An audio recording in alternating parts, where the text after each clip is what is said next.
Everyone, this is Evan from Morethanmeetstheseguys coming to bring you a little message that I think needs to be expressed, succinctly here. So I'll do my best. We are a podcast that has started from the ground up, and I personally am someone who has loved Transformers all his life. They're important to me. The mythos, the toys, the whole legacy that's brought to my life. My friends on here all have their love as well. Boo, Andres, even Ed, I think he's come around. But if you could do us a huge favor, and if you're watching on YouTube, give us a thumbs up, subscribe, that's huge. And share the link with friends. And if you're listening on podcast, give us a good review if you wouldn't mind. And send us a message, whatever, come to the Discord, whatever you want to do. We really enjoy doing this, but also we've come to really enjoy engagement with fellow fans and fellow people who just find the podcast. So, in closing, I want to say thanks for being here, and help us spread the message. All right, thanks. Bye. Hey everyone, welcome to More Than Menace, guys. We are going back into Raiders of the Last Arc, and we are going to see how things are progressing with Auntie. But before we get into that, I would like to welcome Boo, who's here with me this week, like he is every time we do UK books. Welcome, Hey Boo. there. And we this is I think you described it earlier in the week as almost like a buddy cop movie, like almost like a 48 hours Oh, with cop and the cop and the crook. the convict, the Yeah. criminal. So anyways, so we're jumping right into this with the editor's letter. This is apparently a fact-packed issue with state of the robotics in the robot roundup. They announced the winners in the Insecticon contest, and now are doing a Dinobot contest. Which, man, if I got an Insecticon, I was like, yeah, I got my prize. And then they started showing off the Dinobots. Right. I felt a little jilted, man. I'm telling you that the UK comic really took care of their readers. They did. You got a no prize in the United States, but Yeah. out You, there, you got a piece of paper that said that, it was nothing. if you're lucky, if Some you're people just got the envelope and it was empty. Like that was the envelope was the prize. ultimate no prize. So yeah, there's a robot capers on this page, which they do kind of a Transformers joke. Yeah, King, I thought it was kind of funny. yeah, actually, they did a good job. King No Knows, he makes a Transformers joke about they get a robot finally that blends in with everyone, and they won't see what's coming, and you have this robot with a car body and a robot head on top, like skulking over. It was Oh pretty good. yeah. He even said the tagline. He said the thing. It's a robot in disguise. Yeah, that's right. He did. Yeah.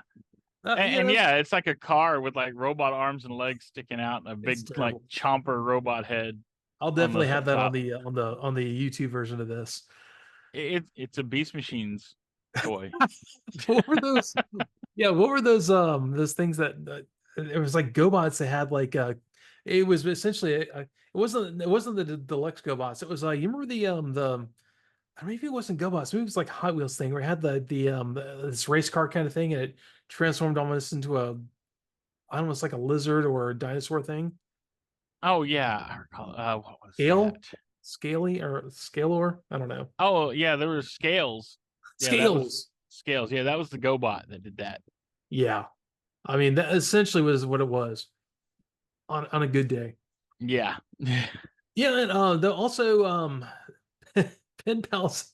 The Pen Pals has a great entry this time for Peter Lonsdale, who likes space and Transformers toys, but dislikes news, sports, and long walks. Sorry, lady, Right. not for Peter. No long walks. That kid was taken on a long hike and said never again. No, he's like, Dad, I hate this, but he didn't actually Hmm. get what's going to be in all the dating profiles later. So good on you, Peter. Hope you found someone.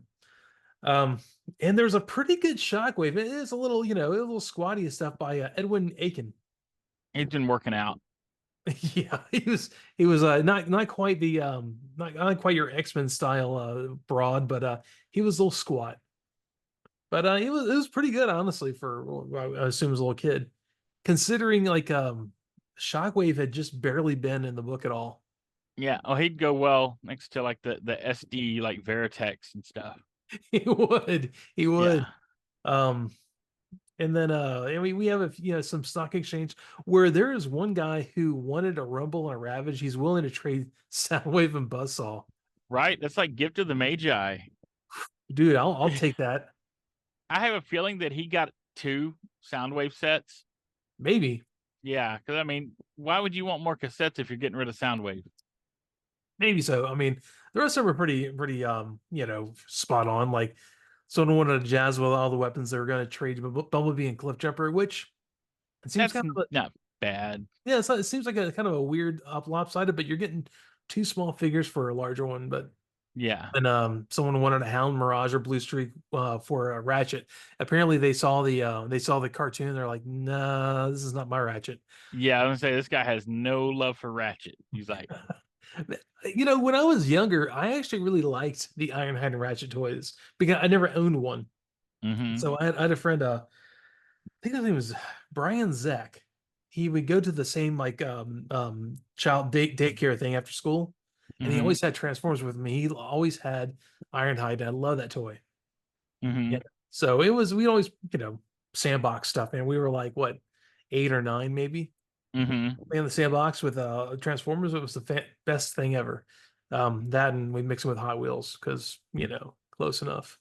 Oh yeah, and like I heard about it pretty early on the school bus. We were talking Hmm. about the different ones, and they're like, yeah, Ratchet and Ironhide don't really look much like the cartoon. But And I mean, we had the catalogs too, that came with the yeah, toys, so you could kind of see, what to expect. But yeah, they said, yeah, it has like no head; it just has a sticker. So when I finally got them, I wasn't surprised at all. well, dude, he had like a power sled that was on tank treads. Right? Yeah, I I mean, mean, he had a lot of accessories with them, so it was kind of dude, neat. yeah. Oh, it was fantastic. But then again, I mean, I never had him. So when I was younger, I had like, I've got Ratchet. I never actually got Ironhide. I should get him at some point. But yeah, I got Ratchet at one point, and I loved it. It's fantastic. Yeah, I got Ratchet as an adult. Yeah, same. Yeah, and it was when a friend of mine sold off his collection, and I bought the whole thing. He kept Predaking and Tripticon.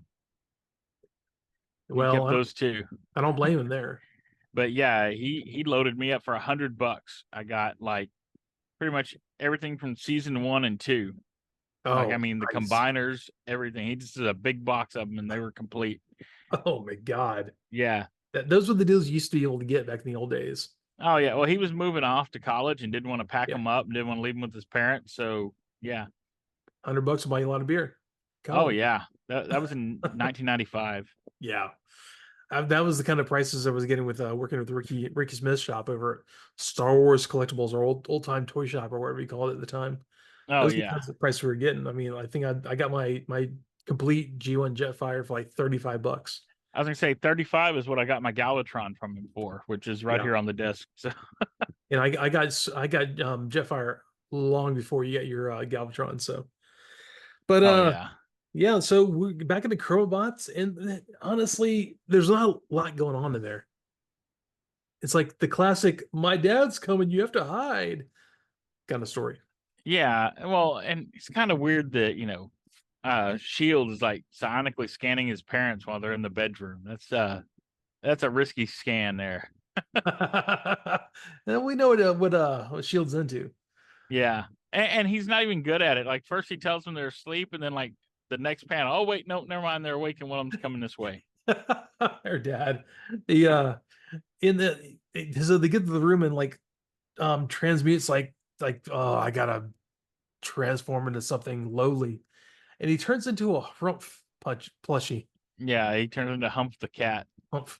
And which the dad jokes about being a waste of money. Oh yeah, he's like, man, I can't believe he wasted his money on this thing.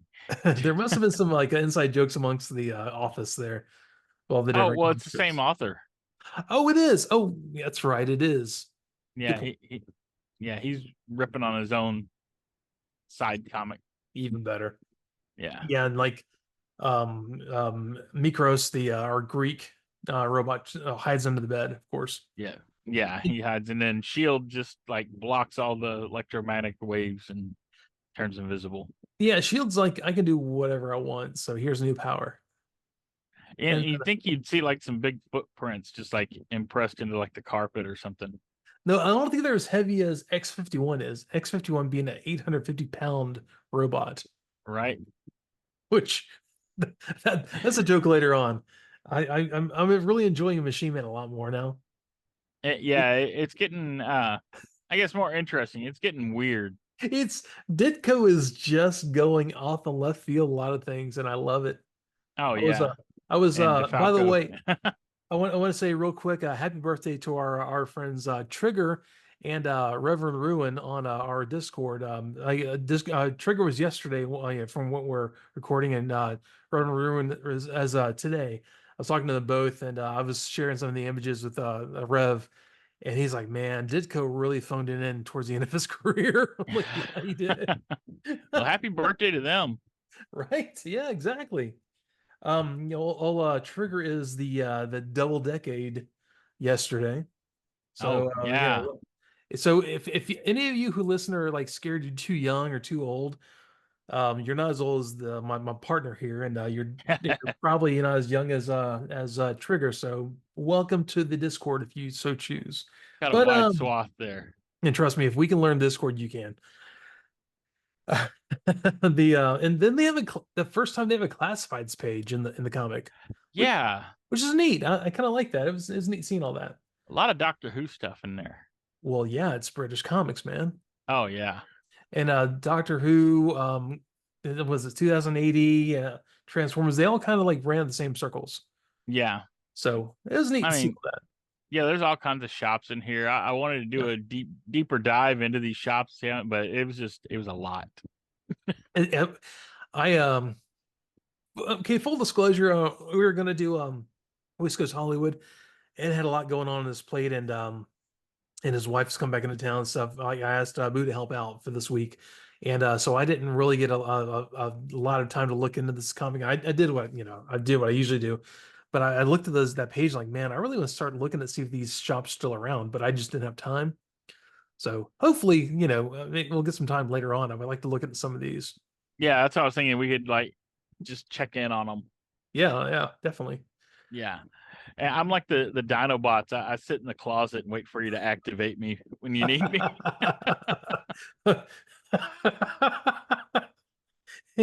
Should we wake him up? Yeah, go ahead. Yeah, I guess he's gonna break something. Actually, that's not totally inaccurate. Um, We now return to the Transformers. Transformers, because we are back to the Transformers. Um, and yeah, it's a buddy comedy, man. Honestly, the Ravage and Windcharger, they don't trust each other, they don't like each other, but they're working together. It's They're a good combo, I think, and I would have never thought to pair those two together. Yeah, really. I mean, come But on, seriously, this guy and this guy. I mean, come on, no, no, not at all. But sorry, it's my visual joke for y'all. Anyways, I always have my wind charger close by and my X9 Ravage. So like I yeah, say, X9 beefed up a lot in that upgrade. oh yeah, oh yeah. He went to the gym. He did a lot and stood upright. We all know you cats can stand up on two legs. So yeah, we're back to this. So I like the fact that we're still on the or on the toy images, which Ravage doesn't really have a whole huge difference there. You see the metal pieces on the toy, like from the tape of the toy. There's the metal pieces are exactly where the toy is. Yeah. So it's kind of neat seeing that. But old Wind Charger here he is right here. He looks pretty good as a toy accurate model in the comic. He's I got the kind of wish they kept him like that for the cartoon because yeah, he looks good. yeah, it would have been nice. The honestly though, with this, he's got the big old shades. He's got almost like a sad panda face, but yeah, which is square. He's got the Motor Master head. Yeah, he does. Oh, he does. But yeah, they're basically like griping at each other, like they hate each other and they're only working together as they have to. And then there's like this laser grid goes up, and Ravage, never missing a chance to show off, leaps through the laser grid. He does his best Catherine Zeta-Jones Oh, he does. through the Well, lasers. it like bites the control panel, Yeah. and then he's basically like saying like, "Hey, Windcharger, you impressed yet?" So they're kind of showing off each other, and Windcharger gives like, "If you've been paying attention in the first place," and then Ravage Well, reads a, was that? oh, I just love the finesse of getting through all the lasers, and then he just bites the I know. control. Well, he can't use his hands, man. Right? But yeah, he reads an electrical buildup, and of course that's the cover right there, the electrical room. They get tased. They get tased hard, and he goes down. But it's kind of a neat way to show exposition, like last time on Transformers, and that's what they kind of show here. Yeah, they catch us up on what was going on with these two. It's a really neat way to do it because, like, as it says, like as Windcharger, falls, he starts remembering how they got there. So it kind of fills in a little bit of gaps, talking about the whole thing with like Optimus Prime and Megatron going off and seeing Auntie, and then the electrification of the whole or the magnification of the whole. Yeah. Yeah, and it explains why they weren't pinned like everyone else because of their special abilities. And I should have seen it coming. It was it was like the Chekhov's gun of the last episode. They were both have magnetic abilities, so they would not been able to. They could have withstand the pull. So Right. it's kind of neat. And there's this really cool panel though of Windcharger like almost crawling and talking about how Optimus I failed you, and Ravage is on the ground behind him like out. This would have been the commercial break if this was a cartoon. 100%. And come right back to this scene afterwards where Auntie has them and it's just like big glowing rays behind Auntie's head. And like Optimus Prime and Megatron are there. Optimus? Incoming message from the big giant head. Yes. Optimus Prime is his face is not looking great. They like kind of phoned it in on his line art this time. Well, he's kind of got like a big eye and a small eye, almost like he's He's like, I guess, huh, puzzled. really? Or, yeah, Yeah. they're trying to emote with that, face that doesn't have much to emote with. Yeah, you're not wrong. Yeah. Honestly, though, like with a lot of this line art and stuff, it looks better without the colors. Mm-hmm. The next page goes into the colors and or with the line art, not the colors. It looks Mm-hmm. really good. Actually, Optimus Prime looks better without the colors on this. Yeah. I think, anyways. It actually kind of looks more like the toy head because there's those side panels around his face come in kind of close. Yeah. A lot of He's times, got the lamb chops coming yeah, he in. does. Well, Yeah. well, mutton chops. Yeah, mutton chops. Yeah, that's what I mean. Like it comes a little closer. The mutton chops coming around the face a little better. And Megatron's looking very toy accurate with the head. But Oh yeah, that forehead has the oh, crown yeah. and all that like really sticking out. Reminds me of that special edition masterpiece Megatron they did. Yeah, it kind of does actually. Yeah, they did a good job with that. There's this whole thing where Optimus is like, trying to, tell Auntie that, it's oh no, it's the Decepticons waylaid us and Megatron's like, no, we were on a mercy mission. And Auntie kind of like, says, we're all decide who's who. And Optimus is goes on to say, like, you're kind of confused, this is a problem. And goes to Megatron says to Megatron, like, this is pretty much madness. Yeah, because But Auntie's not hearing it. She won't admit that she's damaged or broken or no, malfunctioning. not at all. Yeah. But and Megatron kind of chides him like, oh yeah, I got cold feet, Optimus. You're not sure it's gonna work out for you? He's like, dude, Megatron, look, you gotta understand, we're both gonna die here. Yeah, she's crazy. She's not gonna let either one of us out of here alive. Yeah. And Megatron's like, yeah, I kind of see what you mean. Okay, tell you what, I got a way to get us out. And then it cuts away to Ravage and Windcharger. And And what's that? I really like this part right here, the whole Oh, dilemma yeah. of Ravage Same on, here. on whether to fix Windcharger or not. Well, Simon Furman is really good at showing a lot of characterization with a few panels. Mm-hmm. Immediately, just like Dinobot and Beast Wars has a lot of honor. Like I could just kill him now and it'd be done. But I shouldn't do that. I should actually take care of him. All right, fine. I'll do it. I'll fix him. That's what this reminds me of. It reminds me of the Low Road with Dinobot and Rat Trap. Kind of does. Yeah. It kind of does. He marvels at how easy it would be just to kill Windcharger, but he can't do it. It's against kind of his code, I guess. And I think he needs him still. oh, he knows he needs him, but I Yeah. think he feels kind of guilty. Like it wouldn't be the right thing to do to kill him when he they've been trying to work together. I Mhm. don't know. It's debatable. Yeah, it's hard to tell with Ravage. He keeps a lot close to his chest. But honestly, with the whole thing with Starscream and Ravage, I felt like almost like he kind of takes the high road as far as like a Decepticon goes. Mm-hmm. But he's loyal, but he's not stupid. Right. So yeah, in Windcharger he says like, "Hey, I owe you my life," and he's like, "Yeah, don't make me regret it." Oh, yeah. Well, he already regrets his actions. It's like, but as you go into the next panel, he's kind of like he reverses his course immediately because he realizes how much they need to work together. And going back to Beast Wars, that whole thing where he says your words only make me regret my actions. Yeah, it goes back to like Black Arachne. She's like, "Do Maximals always talk such slop?" yeah. It's kind of cool to see the whole like working together thing because it's one of those deals, and I've always liked this about the Transformers. There are so many characters on both sides who could be either or. Like we always talk about Thundercracker could have easily been an Autobot. Sideswipe and Sunstreaker could have easily been Decepticons. There's this very I don't know, very There's a lot of shades of gray. yeah. Well, also I was gonna say gray area, but yes, shades of gray.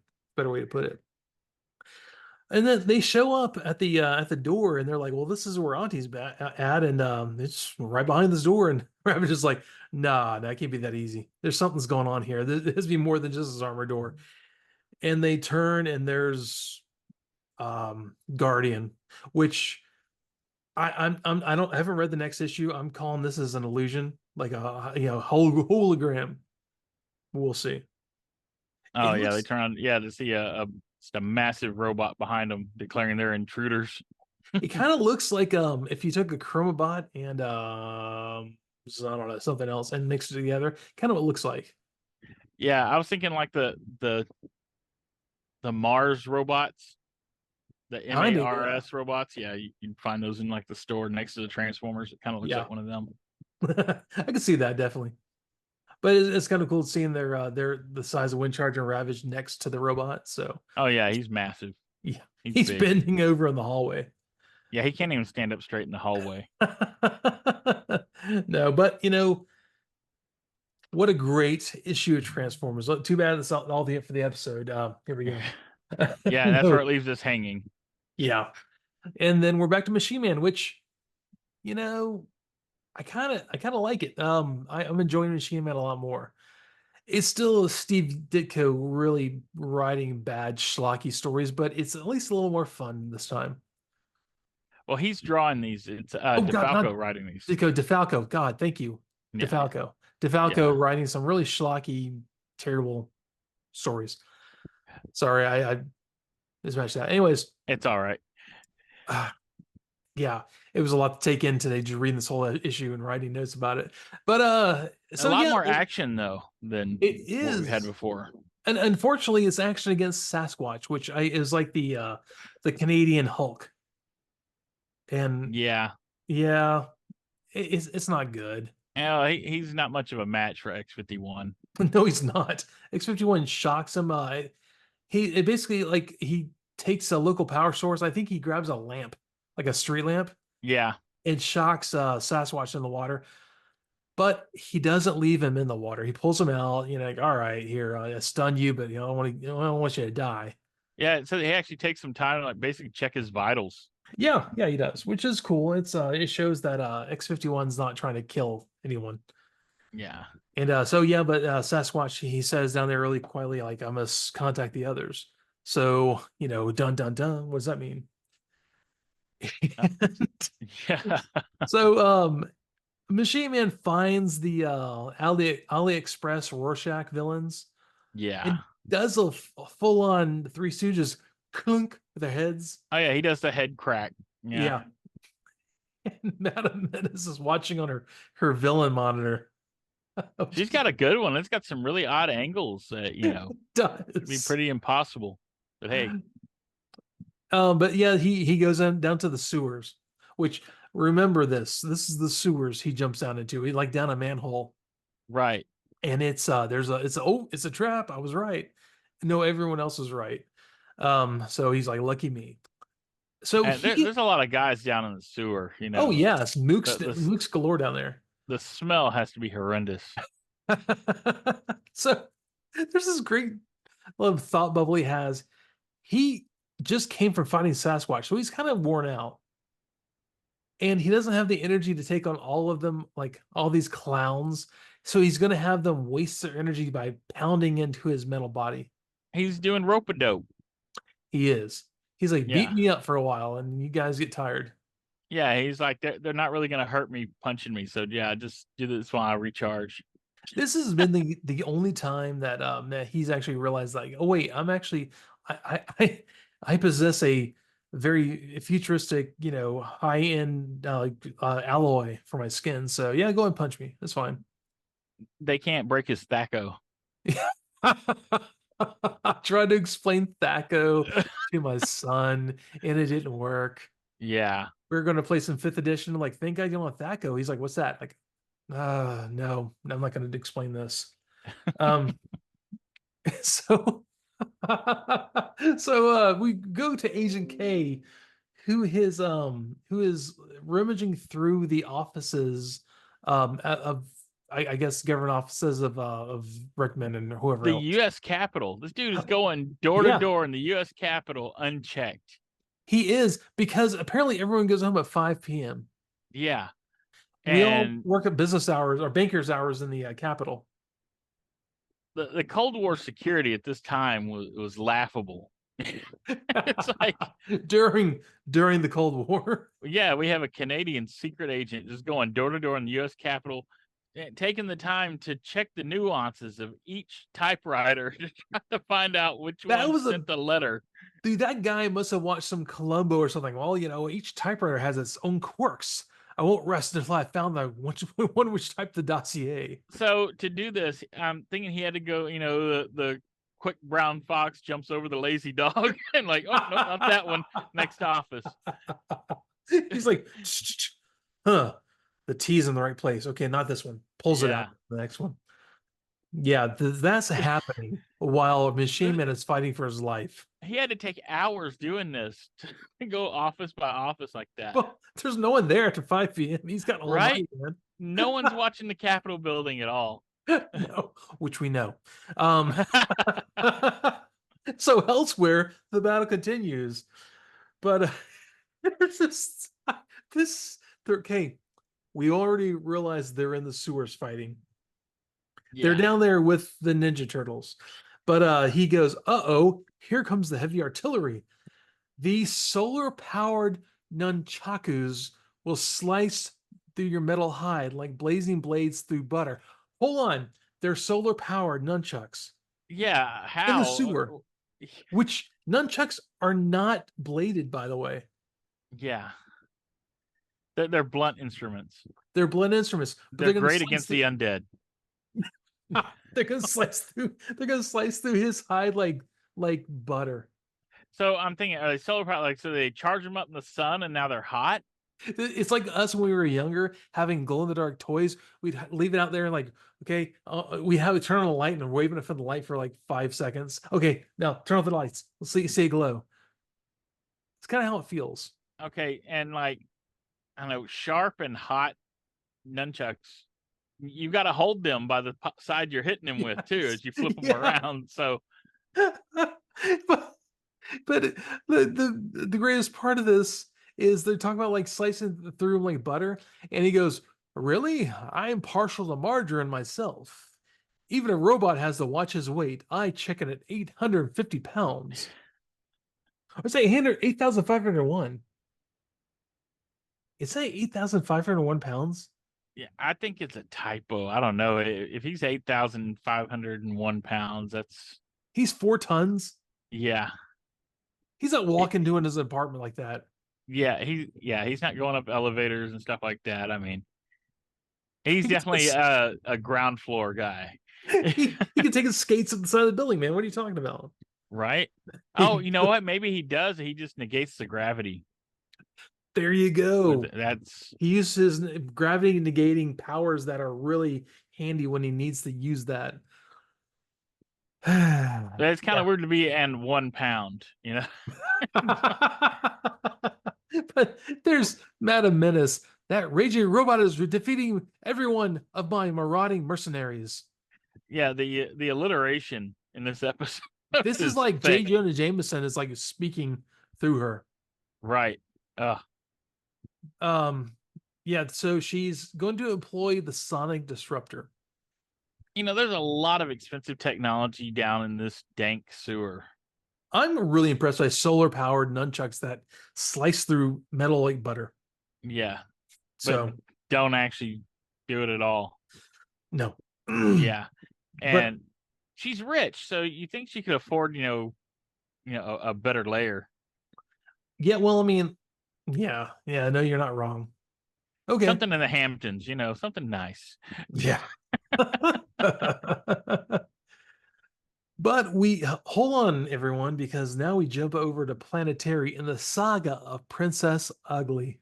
The way these stories switch, it's like you're fighting with a sibling over the remote, and they keep switching the channel while you're watching your show. Yeah, but the beauty of this Planetary is it almost seems like an Adult Swim cartoon. Yeah. It's really, I don't know what to think of it. I enjoy it, but I kind of hate it at the same time because I want to see more Transformers. But man, this is really weird. Squeak is hanging out in the hallway, like looking at them, with a ray gun in his hand. And Terry is holding this frame with a signature to Terry from Mom and Dad. It's got no picture in it. Yeah, Terry has some issues. Yeah, Omnis is over there. Poor Terry, he's never seen his parents. He has nothing but a blank picture frame he gave himself. Speaking of like Cartoon Network, did you ever watch was it the Real Adventures of Johnny Quest or the one from the 90s they did? A bit of it, yeah. This reminds me of like Ezekiel Rage from that. He's going around screaming about the book of Rage, and they get the book and it's just blank pages. I didn't see that. Let's check it out. Yeah, that's Planet Terry with his picture of his mom and dad, because it's just this blank. is sad. You got they didn't even like leave the picture that came with it from the store. The stock photo. I did that once. I had a picture, like I had the stock photo from the store. I left it in I had pictures and stuff. I was married to my ex-wife, and I left one out there for a while. Just it was one of those ones that are like had 4 sides. And you flip the pictures. Like it had my sister-in-law at the time, and Reese and stuff. And they had another one just with like this couple. Actually, it was a black couple. We didn't know because it was a stock footage. It was great, or stock picture. Anyways. So the way they draw Terry, he looks like he's an old man and yeah, body. Yes, he's really like smile lines, and it's really kind of weird. He looks like he's from Oa. Oh, it does. Yeah, he should be like working with the Green Lanterns or something. He does. He looks like, you remember that episode of Star Trek, the original series, when they had to pretend like they were in a Greek tragedy or something because they're being controlled. Yeah. Oh, no, that wasn't that one. It was the oh no, it was the person who was, oh god, it was almost like it looked a little like a little kid, but it was as an older, as a guy. I don't know. I'm trying to think of the right episode it was. He was I'll think of this later, and I'll feel dumb because a lot of those original series episodes run together. But it kind of has that look like he's a little kid, but he's got lines and stuff in his face. Yeah, he's let's go talk to Squink when he comes to, and they're talking about his time on the space warp, which is the ship where Planetary came from.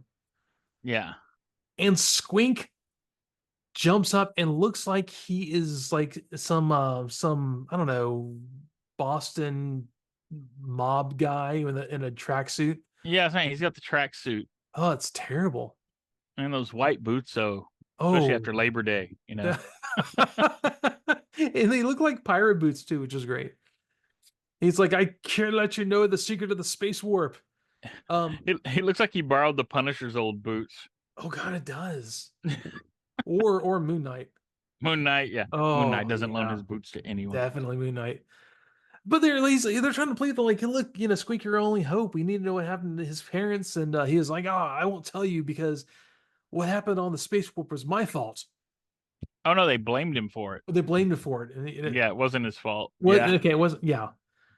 Oh yeah, it wasn't my fault. Okay, that's right. He was blamed for it.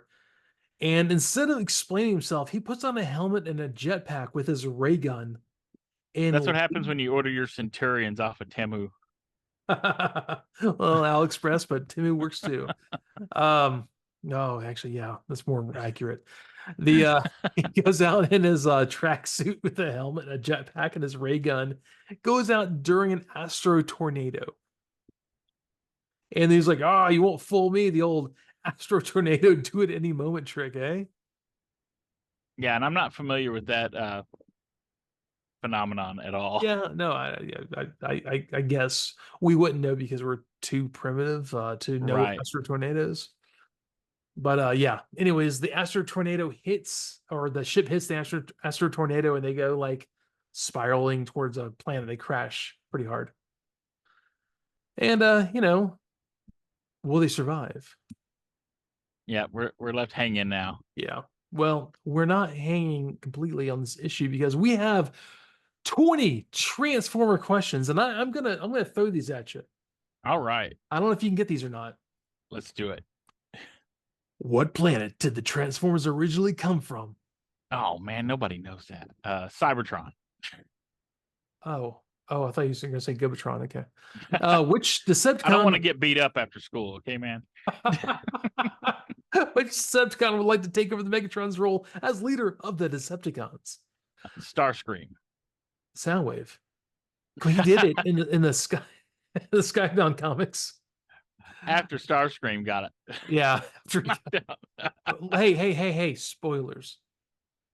He probably wouldn't have messed with him if he didn't jack with Ravage. Yeah. Well, look, I could go through these questions, but they're pretty basic. But some of them are. Some of them, yeah, you can get a little detailed in. Well, like what sort of weapon does Megatron carry? We know he carries a fusion cannon. No big deal there. We know that we're pretty into that. We're in the weeds. Well, and number 3 is wrong. In the Ford question is wrong. Spy cassettes. Yeah, there's 5. Okay, there's a Rumble, Ravage, Frenzy. Oh, you're right. Yeah. Oh, okay. Well, Laser Beacon Buzzsaw. The UK comics are usually wrong on their puzzles and their quizzes. So, and for 4, I've actually practiced this, probably poorly, but yeah, with Mirage, he turns into a 1979 Ligier JS11 Formula One racer.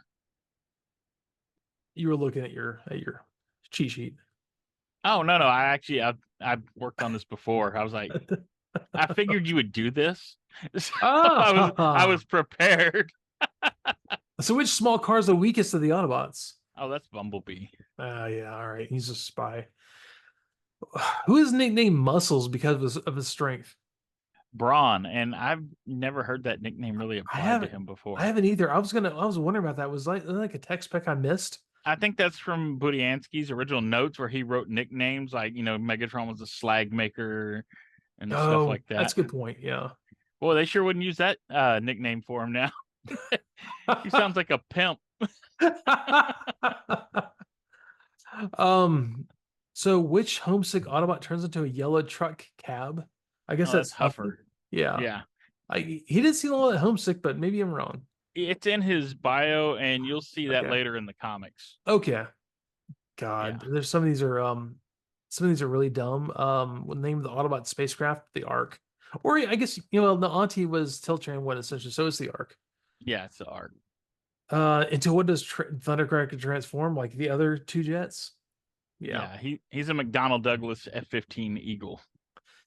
And number 19 is going, which Decepticon spy is a dog? Kidding, Jaguar. Dog. I hated when people down the playground said he was a dog. He was not a dog. He was a Jaguar. We still run into people to this day, like guys in their 40s and 50s, swear up and down that Ravage is a dog. Why would you think a dog hisses and spits and snarls? Or I don't know. I mean, I guess they kind of thought he looked like a Doberman. I was gonna say, unless they thought he was a Doberman, but that's it. The Yeah. only reason. Yeah. So yeah, I mean, they're pretty basic questions, and they have a cool advertisement for the Ladybird books on this page, which doesn't actually use the art from Ladybird books. He uses the art from this issue. So whatever. Yeah, oddly enough. Yeah. 75p, 75 pence. But wait, everyone, we're back to Machine Man, and at the command of Madame Menace, they fire the Sonic Disruptor, which hits X-51 full on. It's fine. He just becomes completely discombobulated. He becomes Dynamite in the copy machine on Harvey Birdman. He does. He goes full Dynamite on us. He does. He's helpless because it's playing havoc with my neuro circuits. I've lost all control of my body, my limbs. Yeah, and he's got more tentacles now because like his feet and hands are just like going everywhere. He became a hentai character. It's like going to a Hollywood after party. There's like hands everywhere. And then, but wait! Suddenly, there's a blur, and then you see the thought bubble or the speech bubble. Aurora, we've arrived in time. The twins have shown up. North Star and Aurora. They took their time. They did. He could have gotten there a lot quicker. But wait, Sasquatch shows up going out Kool-Aid Man through the wall. Like, oh, he does. That's what I was thinking of too. Oh yeah. And they beat up on the mooks, and Machine Man, he's over there. They go, wonderful. Big Orange and his colorful cronies are fighting Menace's men for the honor of trashing me, and I am totally defenseless while trapped in this fatal field. Why does he think they're all out to get him? He's always thought that, though. I mean, yeah. he has a persecution complex. He does. But man, I love what happens next, because this actually makes me like Machine Man a lot more. So they're beating up on him, and he pulls off some desperate plan and unhooks his head. His head flies around. He becomes the pinball master. He does. He attacks the Sonic Disruptor, breaking that and starting a fire. With his face. With his face. And like they're all like, the robot's freed himself, and the head pops out of the fire, turns around, it's half melted. He looks like Darkman. Right? Yeah, I was like, he should be like flipping a coin and deciding Batman's fate right now. He is. He's Two-Face. He is. Come on, the Falco or Dico, whoever wrote this. They worked on it together. But yeah, I laughed when Madame Menace declared that Alpha Flight had no commercial value. It's like, is that a commentary on their comic or what? Because #1 was about to come out. Yeah. I have never read an Alpha Flight comic, and this definitely does not make me want to read any. See, she was right. They had no commercial value. They had none. I saw them for years. Like, I should check them out sometime. I never did, and I'm okay with that now. They need to do like a team up movie with them and Deadpool. Just get all the Canadians in there. Wait. I got the Canadian cast-offs. I got Canadian Avengers. Yeah. So Machine Man's head flies back to his body. He's like, he does a whole data with putting his head back on. And then he turns around like Darkman. Are you all quite satisfied? He's mad. Yeah, he's got a full Quasimodo going there. He does. I had to do like the kind of slur to the speech because his lips like down here. Oh yeah. Are you all quite satisfied? Yeah, he looked like he had a stroke. He does look like he did. And he's like, starts got punching. The Bell's palsy. He starts punching Mooks. Are you satisfied?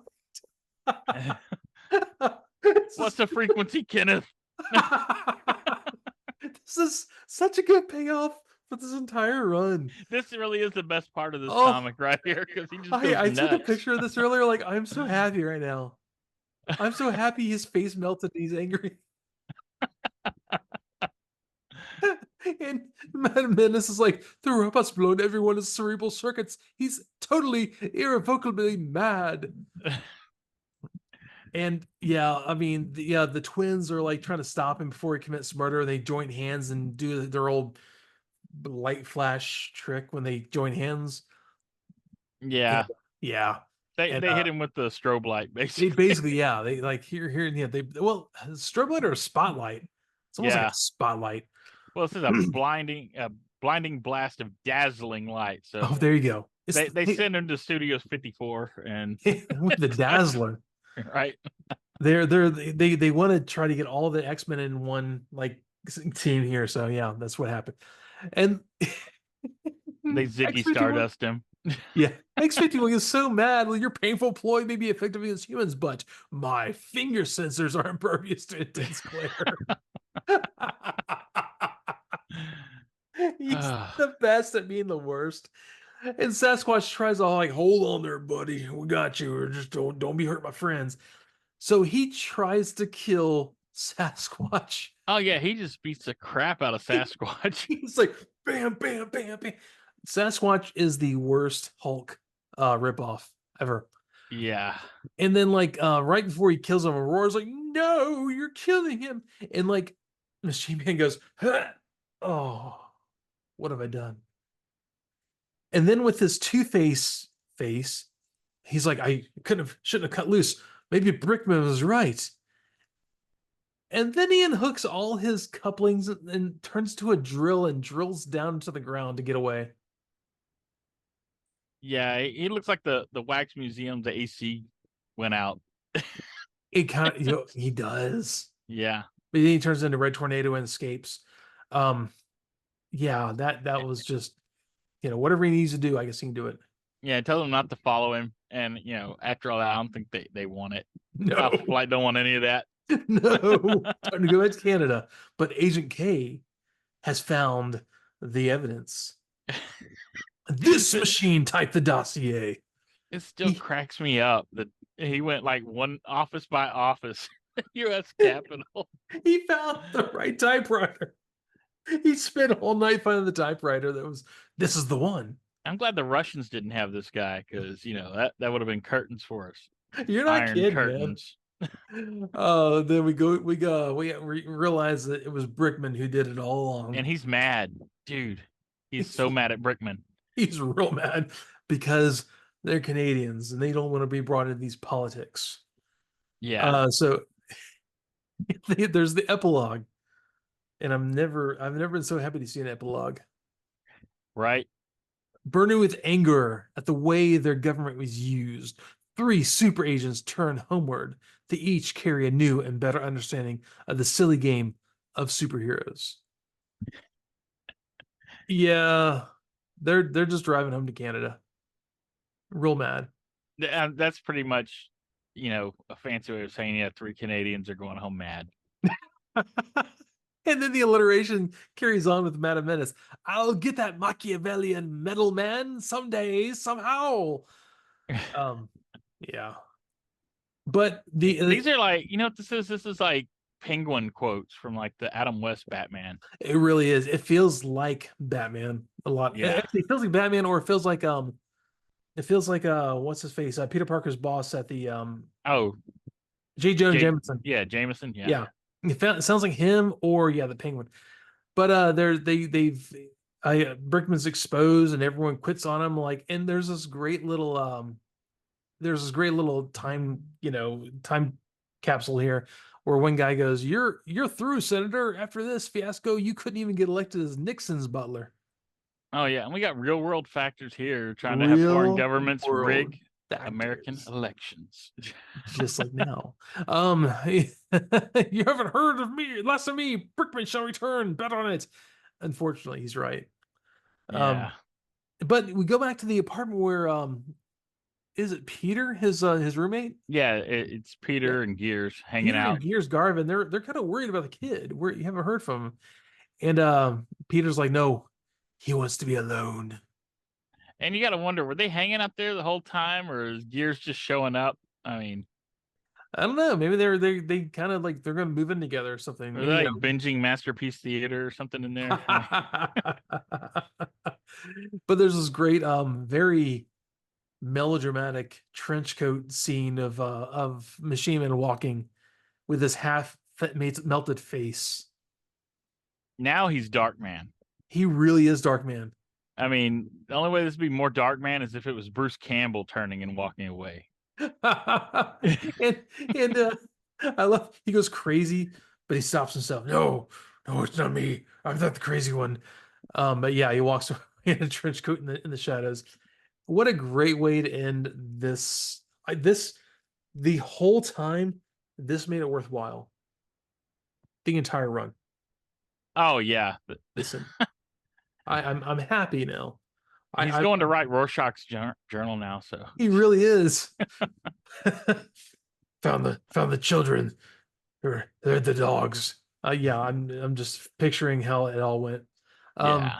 But we get into the planetary again, and there is the planet of these. I don't know. Grinches, dude. Yeah, I was gonna say they are. Yeah. There's Planet of Grinch. I want to say Starbelly Sneetches. I knew that wasn't right. The Grinches. Yeah, this is where the Grinch came from. They totally like the stork got mixed up. This is where the Grinch was supposed to be delivered. This is the funny part of this, though. This one guy is like, there's a spacecraft. It just landed. And this guy in this red wizard's outfit is like, I was expecting it. It's written in the book. And every time the guy says something, oh yes, just like it's written in the book. And there's this part where he goes, it did not land, ignorant one. It was caught up in an astrocyclone. And the guy goes, it wasn't an astrocyclone, wise one. It was an astro tornado. Close enough. And that's kind of the running joke with this guy.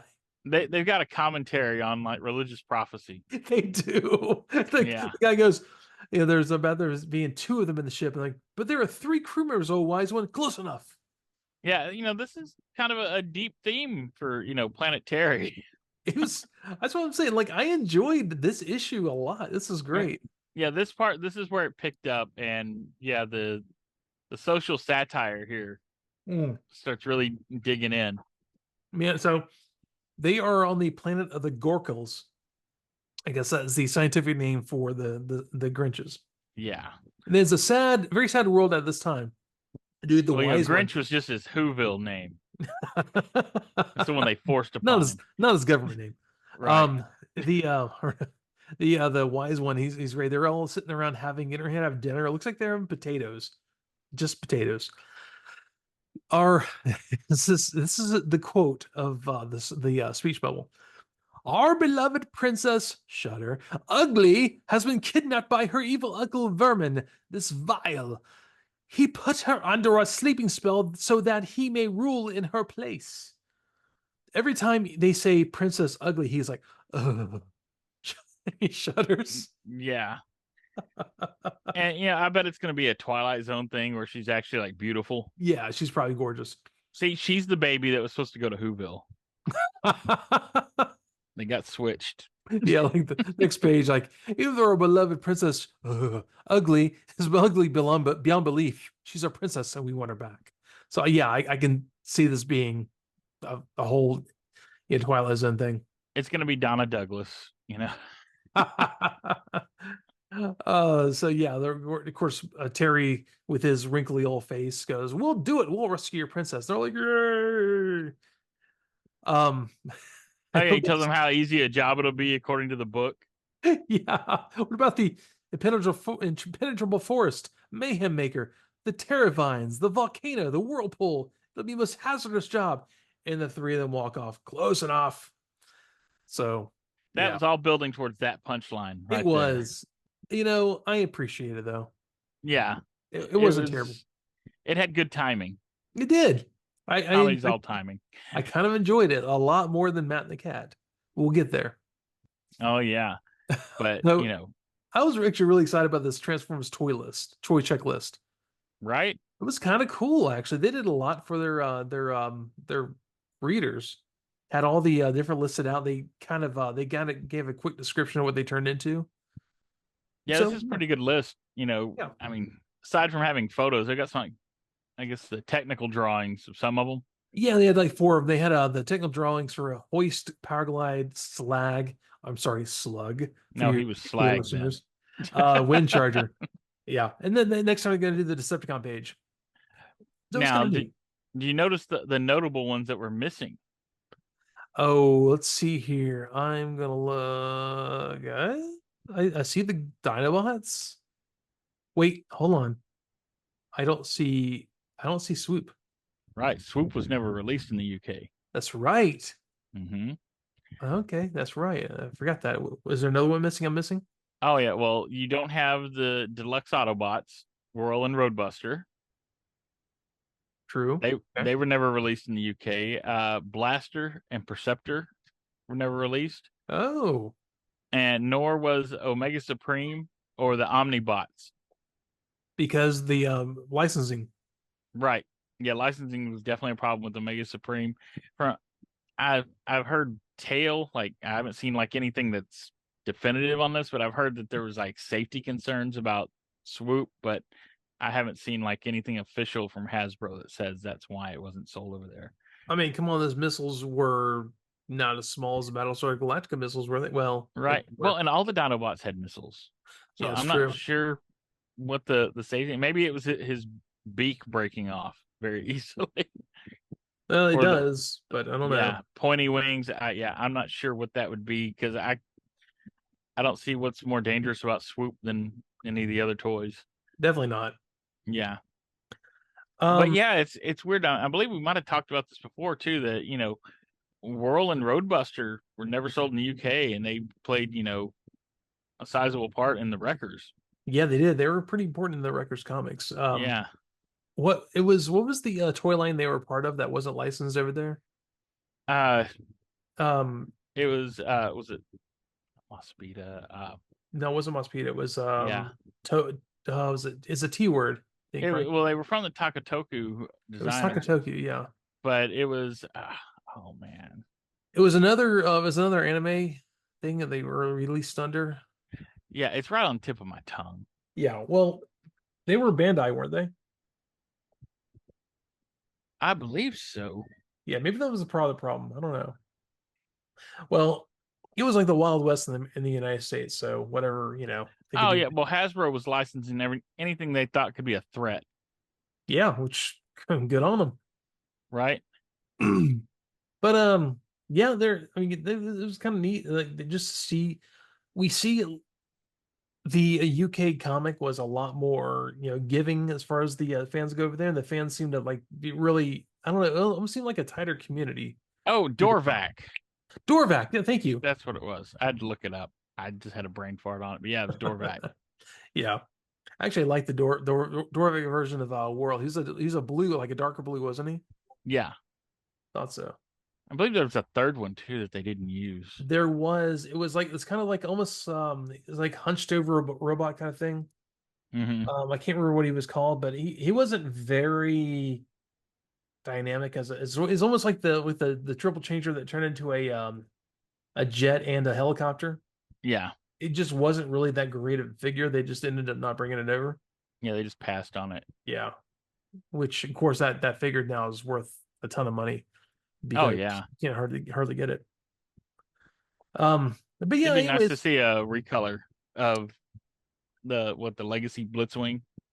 that would be kind of cool, actually. Yeah. I mean, come on, they recolor everything else. Why not do that Yeah. one? But Well, we are. What's that? Oh, no, go ahead. Also, we are going to jump into Robot Roundup, Yes. which It's a lot of fluff. it was a lot of fluff. It almost seemed like an afterthought this time. Yeah. They kind of tacked it on there wasn't much to really work within it. No, it wasn't.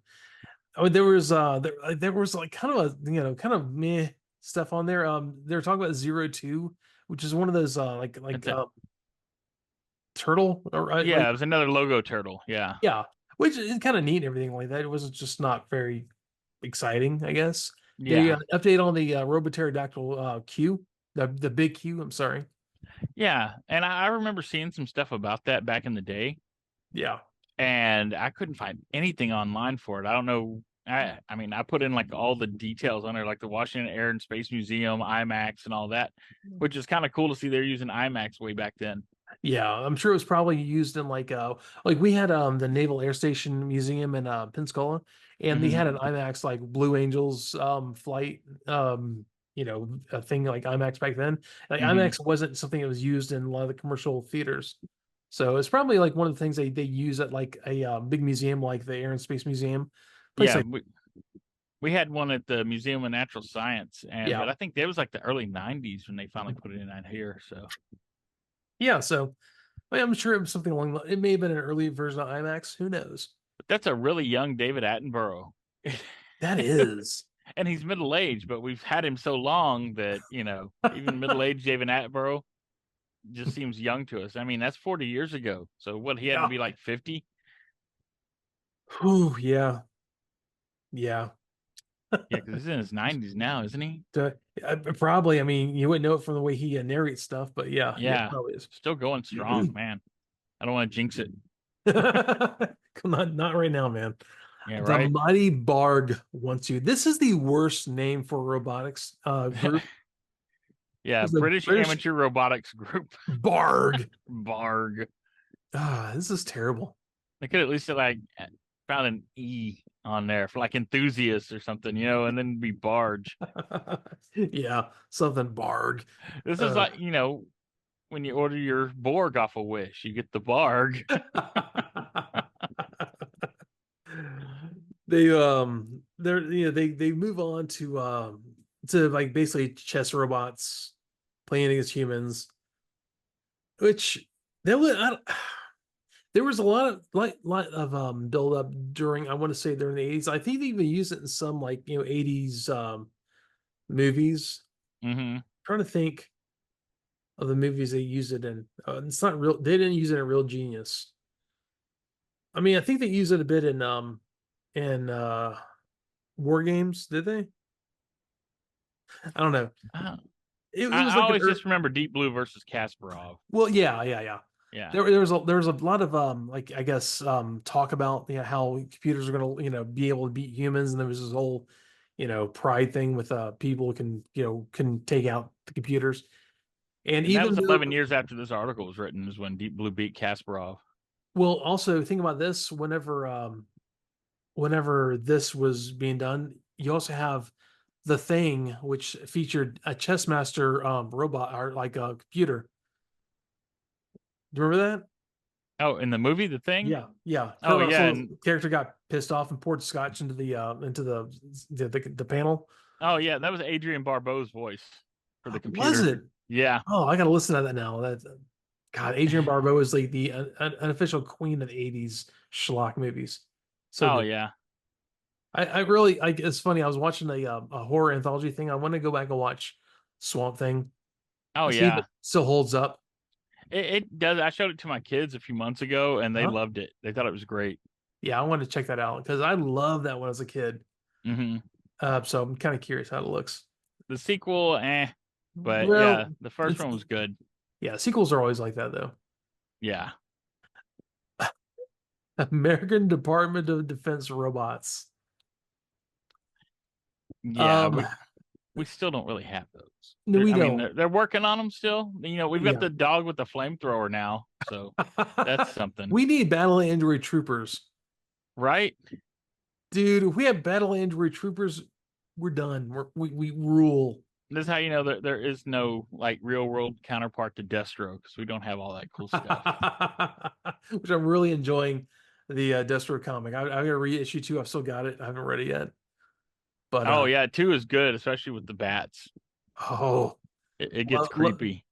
Oh, I don't nice. want to spoil anything. Yeah, I'm really loving like the Destro with our little cameo in Destro of I won't ruin for anyone who hasn't read it, but make sure you watch The Girl Who Loved Power Glide.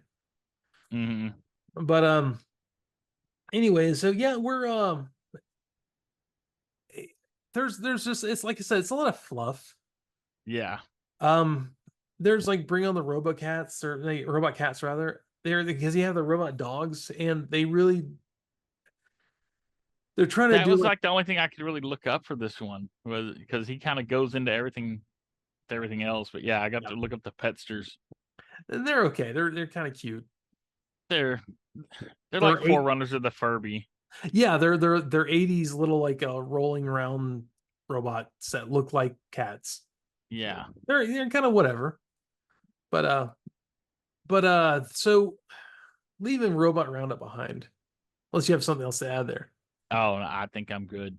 We're a little like thing on the final installment of Raiders of the Last Ark is next issue. And Matt and the Cat. Oh yeah, here's Matt and the Cat. Well, you know what? I think my only notes on Matt and the Cat. Let's see where they live.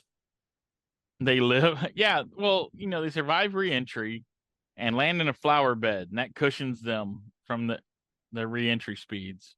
Yeah. And Hump's big complaint is about the thorns in the flowers. Yeah, they lost Slavebot. Yeah, Olia Sim is missing. Yeah. And we're caught up on it, Matt and the Cat.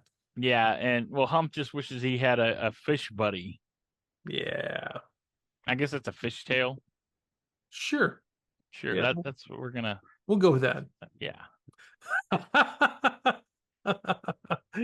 There's this competition with a keyboard called the tune with Transformers. You can make music with Bon Tempi. Yeah, electronic keyboard. That's French again, right? That's like good music. Good, yeah, sure. We'll go with good music. Yeah, they're British, man. They don't like the French, right? I think they got over that after like 2 world wars, or they're allies. They're friendly now. So you could make music with this keyboard. You can win if you basically send in your answers to these 4 questions. Number one is, which Autobot might get a buzz out of music? Which jazz? Oh no, that's Bumblebee. Buzz out of music? Buzz. He's a bee.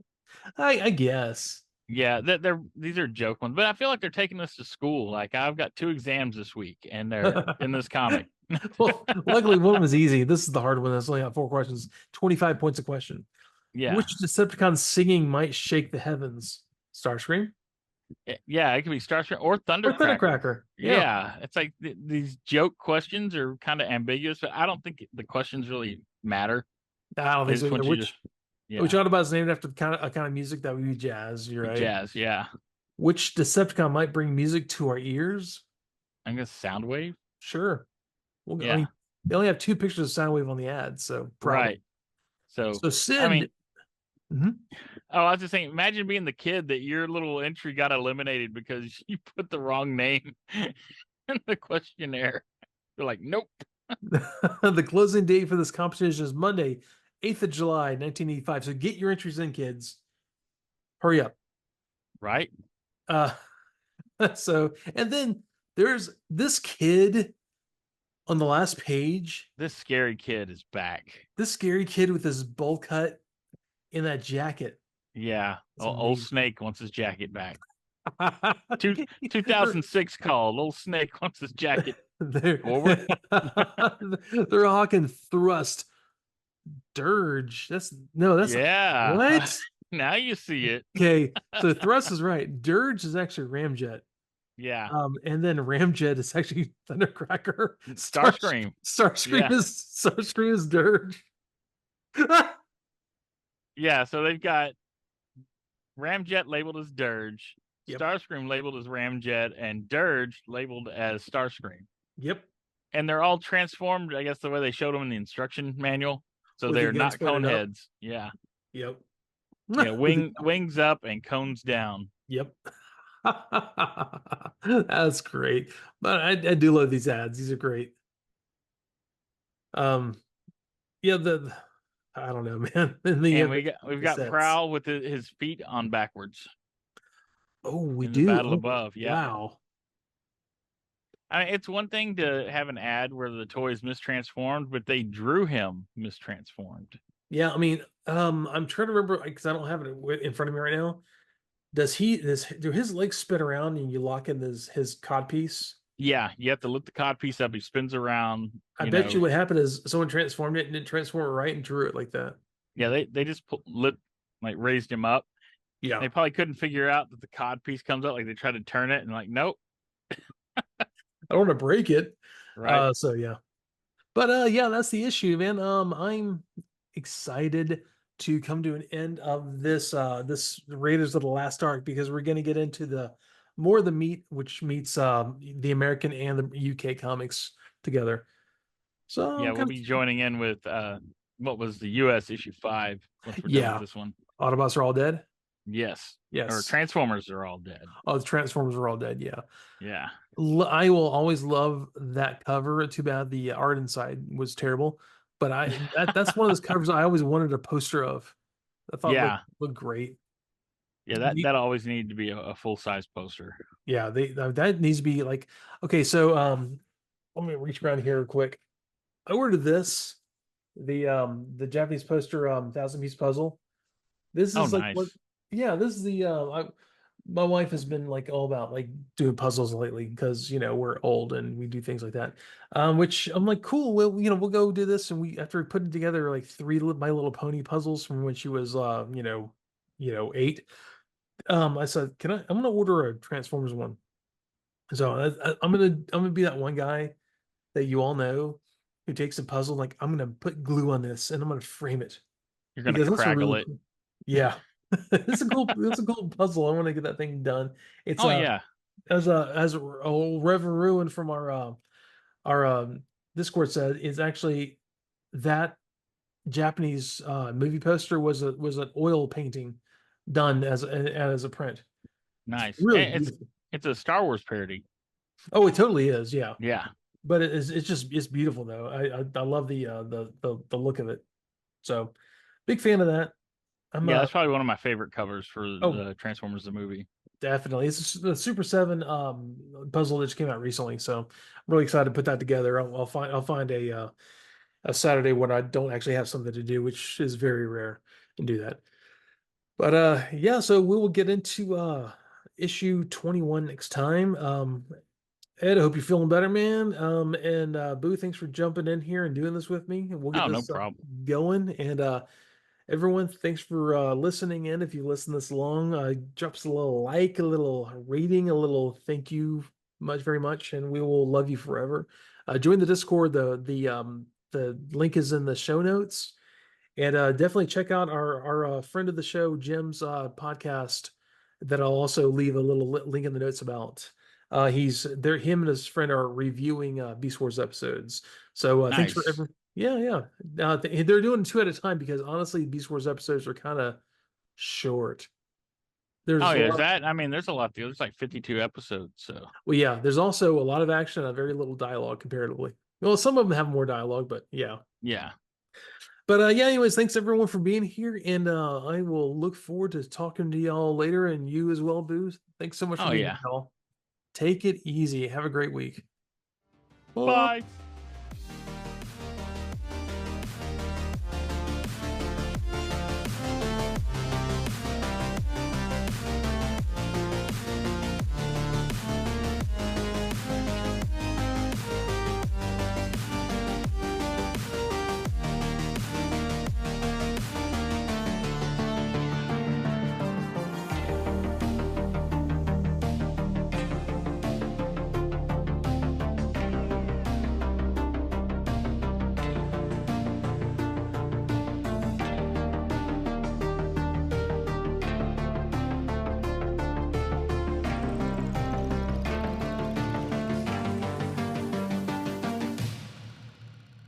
Morethanmeetstheseguys is performed by Evan Johns and Ed Strickland.